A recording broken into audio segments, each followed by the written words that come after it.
2024 माशाअल्लाह 9 साल अची बीठो आया बाकायदा वक्त गुज़री जो ख़बर ही न पई। हाँ आईफोन को बिना भी जिंदगी अधूरी थी असलम भाई। आईफोन थी साईं। अच्छा माण्हू अलाए कीअं जिंदगी गुज़ारनि आईफोन को बग़ैर यकीन करे। ये छो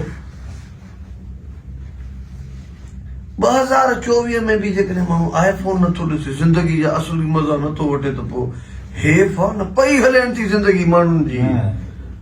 मूं वटि आईफोन न आहे। आईफोन न आहे तव्हां वटि? कहिड़ो आहे तव्हां वटि भाई? रेडमी 10। रेडमी 10? न छो छो छो छो छो छा थियो? यार एंड्रॉइड वारनि सां मां ॻाल्हायां नथो असलम भाई, नाराज़ न थिजांइ। मां तक़रीबन संगत छॾे आयो आहियां हाणे। तक़रीबन जेके बि आईफोन वारा आहिनि उहे दोस्त आहिनि हाणे। तक़रीबन जेके दोस्त आहिनि उन में खोड़नि जिन वटि आईफोन आहे।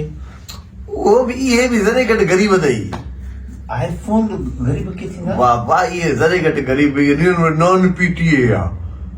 माना हिननि ते फोन बि न ईंदी, सिम बि न लॻंदी हिननि जी। इहे वरी माना जिथे बि वेंदे मां वाईफाई था ऑन कजाए। इहे बि सफ़ा ज़रे घटि माना ग़रीब आहिनि।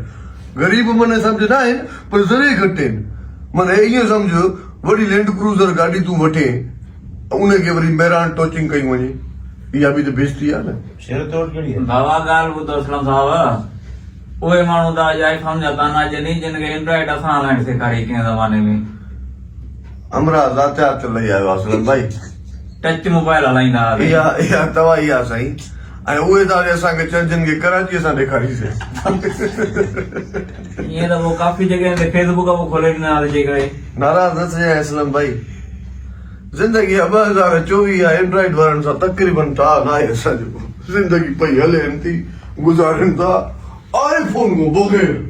ऐं ॿुध आईफोन बि 15 प्रो मैक्स 1 TB तोड़ किथे आहे? पोइ घणा वरी ॿुध मां वटि त रिकॉर्डिंग छा ते थी हले, रिकॉर्डिंग न ते थी हले न।